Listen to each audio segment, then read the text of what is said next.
Welcome, everybody, to the Security Guy and the CIA Spy Show podcast, where we are keeping you on top of what is new and ahead of what is next at all times on all things security, tech, and digital literacy. Knowing that when good people like you want to make sure that their money, their family, and their business is safe and secure from attackers, hackers, and thieves, or you just want to make sure your tech is running smoothly, my name is Robert Siciliano. I am the Security Guy, and along with my co-host, Peter Warmka, who is a real and retired United States CIA spy, we will give you every single tool, tip, tactic, and skill that you need to fight the bad guy and keep your physical and digital life secure, worry less, and even make you happier.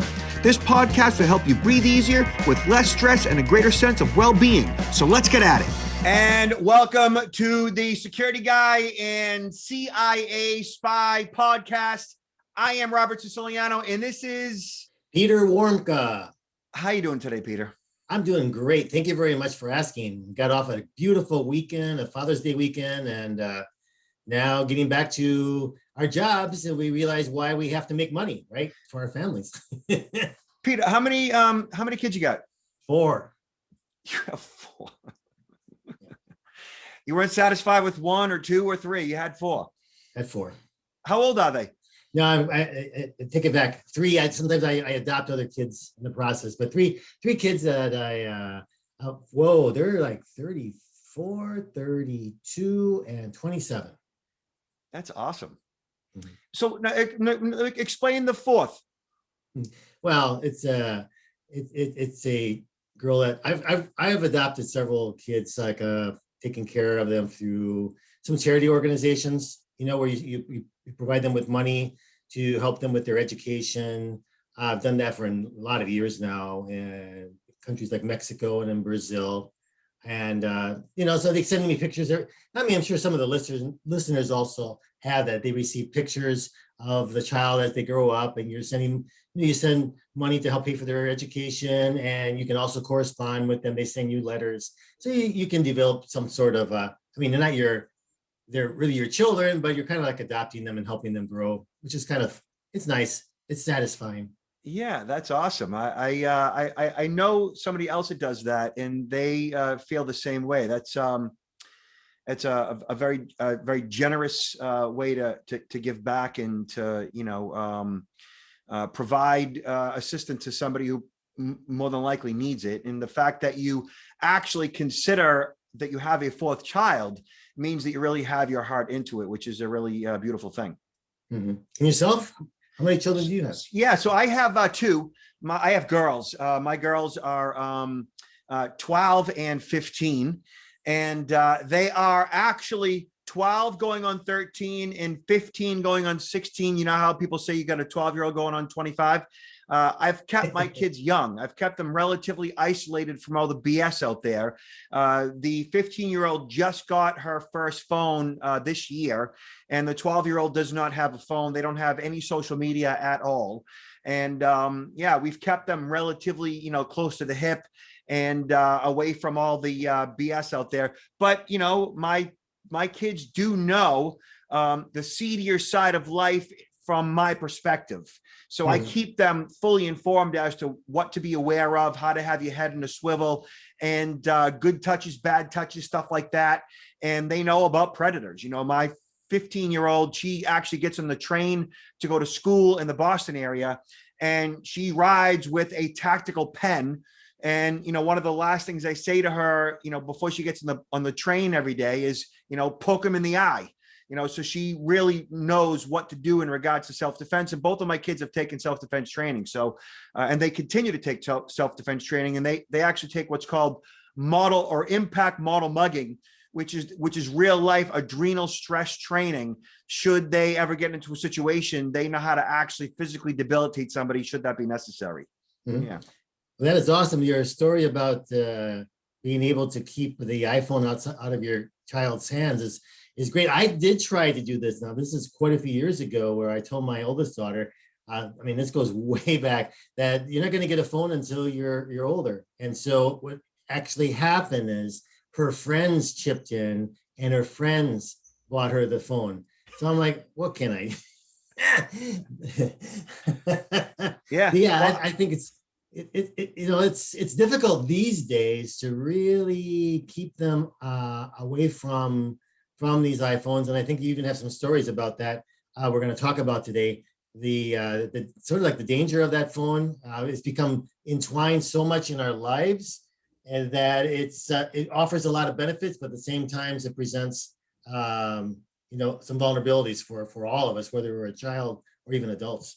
It does, yeah. And uploading naked photos to your phone, all that stuff. That's what we're going to be talking about today. So yeah, we'll just so stay tuned. All right. So first bit of information for our listening audience today, our viewing audience, is right here. All of you at this point have heard about ransomware. Ransomware is software that malicious software that, when installed on your computer, essentially holds your data and device for ransom. And with the Colonial Pipeline hack and the JCB meatpacking hack, and so many hospitals and colleges and government agencies and private corporations being victims of ransomware, some are saying that ransomware is like the new pandemic or the digital pandemic. And, there is some truth to that. And when you have,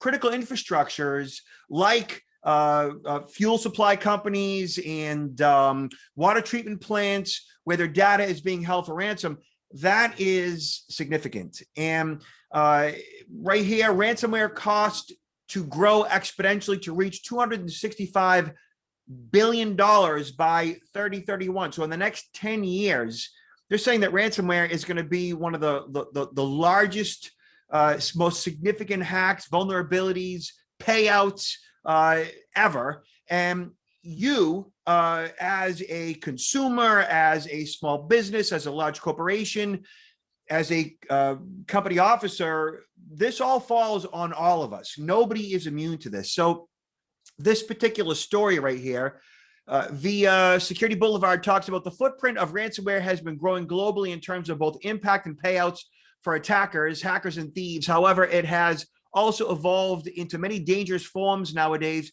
as threat actors are stealing sensitive info through ransomware attacks and threatening to sell it in the dark web. And we're seeing that all over the place. $265 billion is the cost of ransomware by 2031. And that's just not in payouts. That's actually how much it costs small, medium, large corporations, government agencies, and so on. 265 billion is a huge, huge number. Now, ZDNet published this prediction made by Cybersecurity Ventures. This estimate includes the cost of disruption of business during and post-attack, harm to the reputation of the organization, and the cost of employee training following such an attack. So, here you have this massive, massive number. What is that? Like, that's more than a $250 billion right there. Now, many organizations can ward off those costs simply by training people right now to prevent it. And most consumers don't know anything about ransomware other than how it affects their ability to get gasoline at the pump. And most small businesses don't want to think it's going to happen to them. Therefore, they don't make those necessary investments. Peter, what's your take on this? Well, first of all, I would say, that figure 265 billion sounds high, but I would say that it is likely to be much higher than that, because first of all, they're going by projections of what ransomware is currently costing. The fact of the matter is, a lot of ransomware attacks are not publicly disclosed. Okay, so there's companies that are being hit with ransomware and not reporting it. And so that, of course, if it's not reported, the figures for the cost of ransomware are under the real true amount that is costing the US economy, let's say. So I think that the problem is a lot worse than most people can even envision. By seeing 265 sounds, wow, that's big, but that's still, I think, much smaller than what the real problem is going to roll out to be. Also, I mean, you bring out a very important point. You're seeing some of these ransomware attacks that are being reported, and typically, to meet the media threshold, it's the very large ones, right? The ones that are going to impact you at the gasoline station or when you're going to the grocery store and trying to get something that maybe is not there or very expensive because these large companies have been hit. But the reality is that there's a lot of companies that are being hit that are smaller, Right. that don't seem to have that big of an impact on the economy per se, or the individual. But in addition to these companies passing on that cost, let's say, to the consumer, where the consumer should care about, consumers need to be aware that these ransomware attacks are not only hitting businesses, large businesses, but also small businesses and medium-sized business. They're also hitting individuals. And of course, you don't hear about that in the news. Individuals are also being hit on a regular basis with ransomware. All of a sudden, they'll open up their laptop and they can't get into their information. It's been pretty much locked up. Everything they have is locked up until they pay that ransom. So I posed the question to individuals who are listening to us. What would you do if all of a sudden your computer was hit with ransomware? Would you pay it? Would you not pay it? Would you just buy another laptop and say, I'm going to reconstruct everything again? And you can make that decision. Would I pay $500? Would I pay $1,000? In some cases, people might pay that because maybe they don't have their data backed up on another unit. So if they lose that, they lost everything. Or if they decide to pay it, just like in real life with the large companies, if they decide to pay it and they get the de-encryption code where they get their information back, is that the extent of the breach? Okay, because I can gain access to my information, but it's very possible and very likely that the criminal group that actually installed that ransomware has now taken a copy of all your information that you have. Information that it could be, let's say, proprietary information that maybe based on your company or the company you work for. It could be information that could be those very sensitive, let's say, photographs that you thought, well, I only have these on my computer. I didn't even put them up on the cloud. No one's going to really, besides myself, have access to them. All of a sudden, the entity that conducted ransomware has access to all of those things. And even if they don't do anything at this moment, they can sell that information to other, or they can come back at a future date. And long story short, it can open up the individual, the victim, to not only paying for that information, then they think everything is fine, opening them up to blackmail and a lot of other problems later on. So it's and the fact that you're actually, if you pay the ransom, you're actually paying a criminal organization. You're sustaining their ability to do it again and again and again. And the FBI, often will tell organizations don't pay the ransom, but when it comes down to it, if the organization has not properly backed up, or if they don't have redundant systems in order to get back to operations, sometimes they're forced to have to pay that ransom. And there have been politicians that have spoke to creating laws preventing organizations from paying that ransom. And so Business Insider talks about how the White House is urging private companies to take the threat of cyber attacks seriously as ransomware hacks increase significantly. So the Biden administration is calling on the private sector to do more in the fight against cybercrime. The number and size of ransomware incidents have increased significantly, the administration says. The private sector needs to do more to defend itself in the face of a rising cybersecurity threat, the White House said. The number and size of ransomware incidents have increased significantly. The private sector also has a critical responsibility to protect against these threats. And all of that is absolutely true. And, when it comes down to it, protecting your organization from ransomware is not an enormous undertaking. It's a matter of making the basic investments in your infrastructure. So eliminating legacy systems, which means you're eliminating older, outdated hardware, outdated software. An organization should, of course, not be functioning on Windows XP at all. They shouldn't even be functioning on Windows 7 at this point. They should be functioning on Windows 10 with whatever latest critical security patches are available, or on Mac Catalina or other networking or other operating systems, Linux and so forth, that are updated. And as long as your hardware and your software is properly updated and you're engaged in proper patch management, which means the latest version of your operating system, your browser, and all of the various software programs that are on your devices, along with properly backing up all of your hardware and software. And backing up means backing up locally and backing up virtually and having multiple copies of those backups.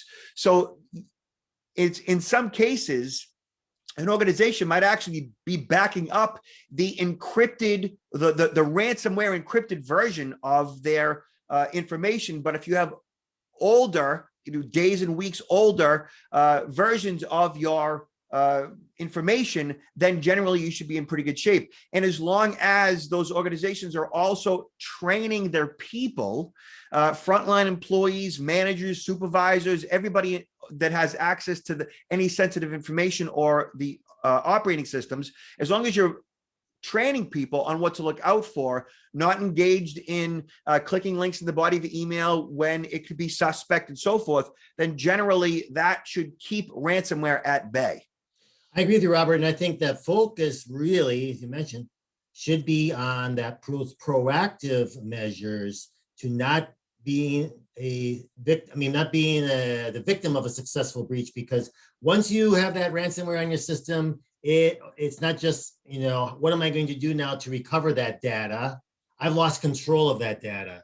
And as I mentioned earlier, there's a lot of other things that can take place. Look at even if you have a backup, and there's been companies who've been hit with ransomware, and they say, we are not, all government advice, we are not going to ransom.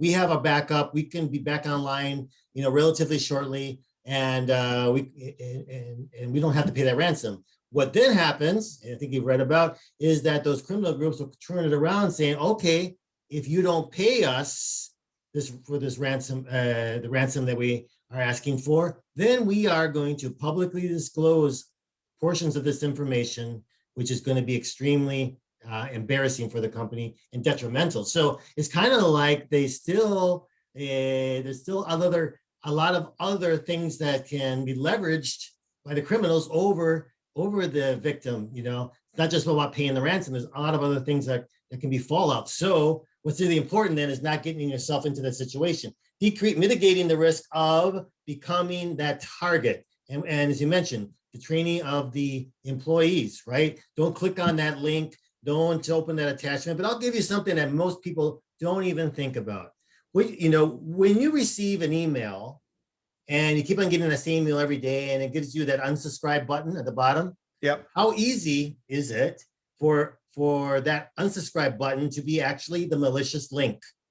Right. That can happen. A lot of people think, no, the safe way out is I'm just going to unsubscribe to this email so I never get it again. But that unsubscribe button is actually in a malicious link that has been in place. So there's a lot of things that the awareness and education piece is huge, and in order to help people and organizations not to be breached.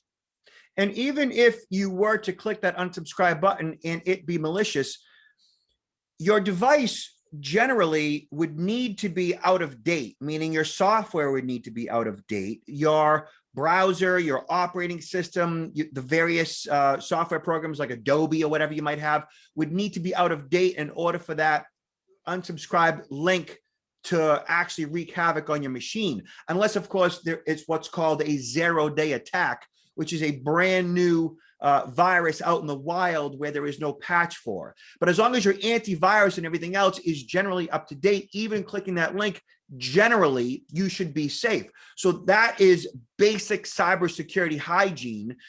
Again, making sure that all of your hardware and software is properly updated at all times, because even clicking that link, you should be okay in general. But I agree with you. That being said, you still have to have ongoing training. Right. But look at some of these really large companies that don't have their software up to date. They don't have the patches put in place. And I think consumers tend to be a little bit even less, up to date when it comes to cybersecurity than the large companies they work for. Yep. So Peter, check this out. I love this. This is great. This is via Gizmodo. It's about to really, really suck to lose your iPhone. Okay. Yeah, I thought that was a pretty catchy title myself. So what they're saying is that we are moving towards our driver's license being digital. Now, I love this actually. I don't carry a wallet any longer. My wallet basically is the back of my phone, where I have a couple of credit cards and my driver's license. So I am a Costco member, and I've been waiting for years for Costco to get rid of the Costco card, right? Because it's just one more thing I have to carry. But now Costco has digitized, or at least provided an option via their app, so that you don't actually have to show your Costco card. You can show the app, which has a barcode and or what is the other code? The square one. What is that called? I forget what that is. Oh, yeah, I know what you mean. The QR. Right? Yeah. So I forget. 53. That's what happens. So I don't actually have to show my card. I can just show my phone, the app, and right. Eventually, it's looking like your driver's license will be accepted in a variety of states in that regard. You know, the fact that you can pay wirelessly with your credit card, but can't necessarily use a driver's license yet, I think it's just a matter of time. But that being said, if you did lose your phone and it had the ability to charge a credit card, be a driver's license, unlock a door, as what this article is talking about, that could be a problem for some people. So the evolution of the iPhone, or at the phone in general, as a do-everything device, edged forward this week with Apple's announcement of iOS 15. And while some of the news features seems handy, the real-world implications could create a world of hurt. Could. And usually articles like this come out at the beginning of a technology as it evolves to kind of freak people out, because if it bleeds, it leads. But I am optimistic here. The main thing I'm worried about is, the journalist says, is the growing capabilities within Apple's wallet, which is quickly becoming a little too useful. I don't agree with that. In addition to being able to upload your debit card and credit card, iOS 15 expands the ability to use wallet as your car key, which is pretty cool, by adding support for ultra wideband tech in addition to NFC, which is near field communications, lets you open up compatible smart locks for your home, and allows you to store your driver's license and other government issued ID. I think that is fantastic. So all that being said, will your state eventually provide you with the ability to use your driver's license as the de facto ID? What they're saying is, first, is your driver's license will be available to be used electronically at the airport, which is more than likely the TSA will accept that as one of the first government issued IDs electronically. Peter, what do you think about that? No, I think all these things are cool. We talk about, the convenience of this little computer now that we carry with us everywhere, that has everything on there, where even the telephone number has sort of replaced our social security number as being our most important personal identifier, right? That is most true. of us keep the same number our entire life. It's amazing how this has transformed our lives, as well as our security and our security vulnerability. Yep. It kind of scares me, honestly, to think that all this information is on our phone, and how easily exploitable today is to get to this phone versus getting into our file cabinets in our house. Now that sounds like old school, right? But if you have all that information that you want to carefully guard, and you have that now on your phone, and a lot of that stuff will even go up to the cloud, I think it opens us up to a lot of vulnerabilities. And as you mentioned, if you happen to lose it, just think about how crazy people go if they lose a signal when they're out, driving, and they can't get a call in, they can't get a call out. Their battery runs down, and they feel like they're not unconnected. They feel like the world stops, right? The world completely stops. And then if you lose your phone, everything you have to do to get that phone back and get all the data back on there, people have seen become so reliant, so dependent on this phone, that I think we're getting to a situation where we got to do everything we can to make sure we don't leave that phone anywhere, right? Yep. So that being said, like anything else, right? You should have backup. So for one, as we become and are more and more dependent on our digital devices and our digital lives, it's obviously really important to have backup for your backup. So I think that there'll always be hardware, like there'll always be cards, there'll be credit cards, there'll be driver's licenses, there's still a Costco card. I think that there'll always be cards. And so you have your backup cards, you have your backup keys, all in a safe place at home, generally in a fireproof safe, a fire retardant filing cabinet that's locked, obviously. So you have your backup, physical forms of identification along with credit cards and so forth. And then on top of that, you have your phone itself backed up. So if you're on an iPhone, you should have your phone backed up in iCloud. So if your phone is ever lost or stolen, you shouldn't have a difficult time getting another phone, and then backing up. That phone should be automatically backed up, and you restore the newer phone from your digital backup. Now you should also, and I think, have a backup iPhone as well. So an older iPhone, or an Android for that matter, that you have sitting around that will accept the latest version of an operating system. So if you were to lose that device, you could restore the older one from backup, allowing you to make phone calls if necessary, obviously. And then in the case of driver's licenses or credit cards or whatever the case is, you have a digital backup of that as well. So as long as you're backing up, and then of course, password protecting the device itself from the get-go and keeping the operating system updated should the device be compromised. As long as you do all these things, then generally you should be in pretty good shape. I mean, I have not had a digital disaster in such a way where not having access to my phone wreaked havoc on my life. As long as you have backup and properly protect that device, you should be in pretty good shape. Well, I agree with you, but there's another aspect of these phones that people don't think about. We talk about security and privacy, and how these phones can easily be utilized to track us, okay, wherever we go.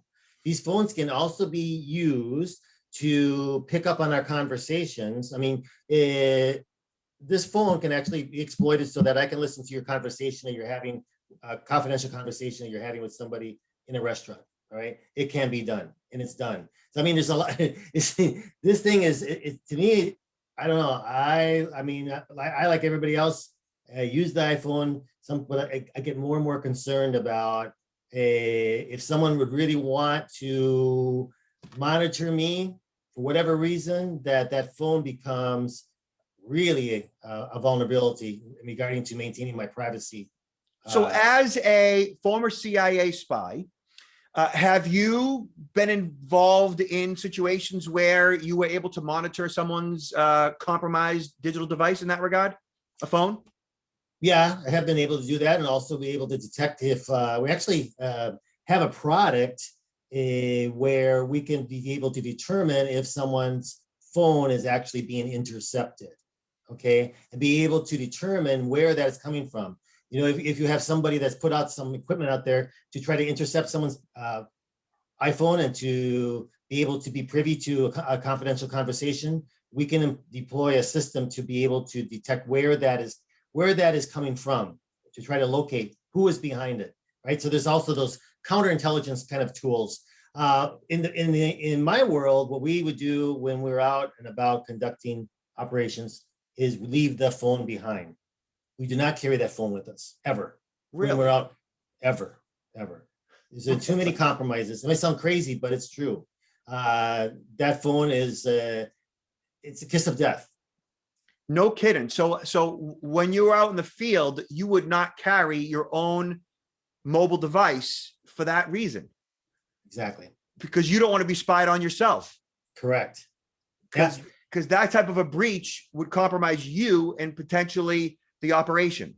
Yeah. So I mean, I'm very, very cognizant of the threats of this vulnerability of carrying the phone. I mean, put it this way: if you have nothing to hide, no problem. But if you want to keep, if you have things to hide, if you want things that you definitely don't want, anyone to know about, you're putting yourself into a potentially precarious situation. with that phone being on you. Yeah. I don't want anybody to go crazy, but it's just something to think about. There are, when it comes to these iPhones, great tool, great convenience, but it does open us up to certain vulnerabilities and loss of privacy.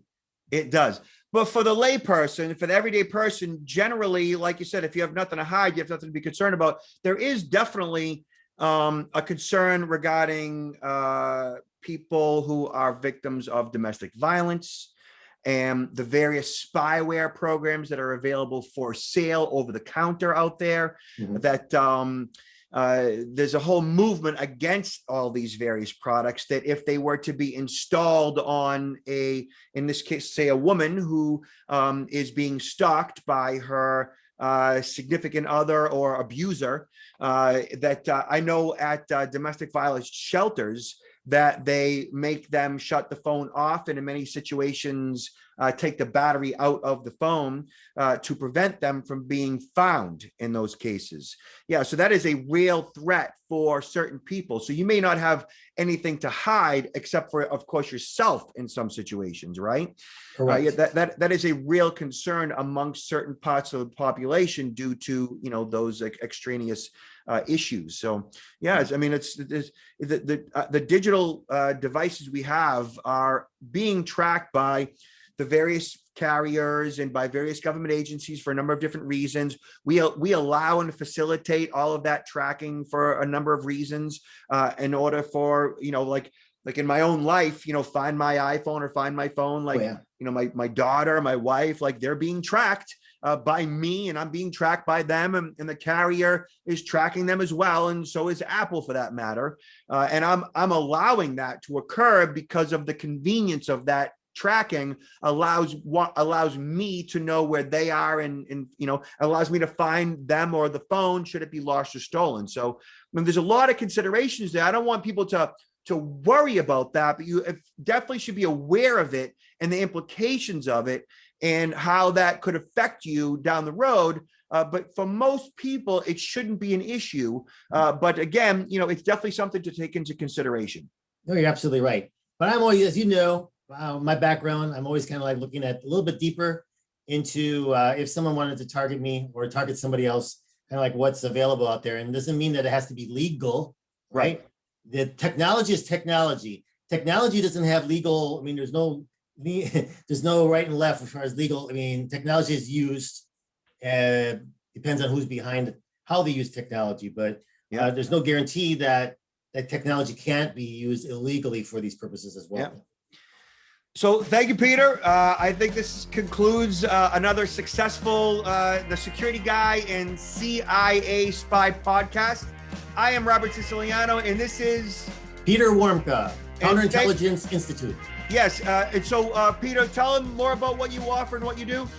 Okay, the Counterintelligence Institute, we're based in Orlando, but we break down security mainly for organizations. I know you focus more on individuals. We focus on organizations to help organizations identify the potential threat actors who are out there, what those threat actors might be after in conducting a security breach, and more importantly, understanding the methodologies that are utilized by threat actors and targeting insiders in these organizations, how to identify these incoming threats, how to mitigate them, and how to protect themselves. A lot of it through education. Peter is the real deal. And my company is protectnowllc.com. We provide a security awareness training for both business to business and business to consumer. We have the CSI protection certification, which is a designation for service professionals such as real estate agents, attorneys, accountants, often for continuing education. And we provide cybersecurity insurance and identity theft protection services. You can freeze your kids' credit and a number of other products and services available at protectnowllc.com. And thank you so much for subscribing. You can find us at Apple Podcast and now on Spotify. And again, I am Robert Siciliano. Thank you so much. And Peter, I'll let you sign off. Yes, thank you very much. And look, keep safe. Be aware of your situational awareness at all times. And we look forward to being with you again in a couple weeks. Talk to you later.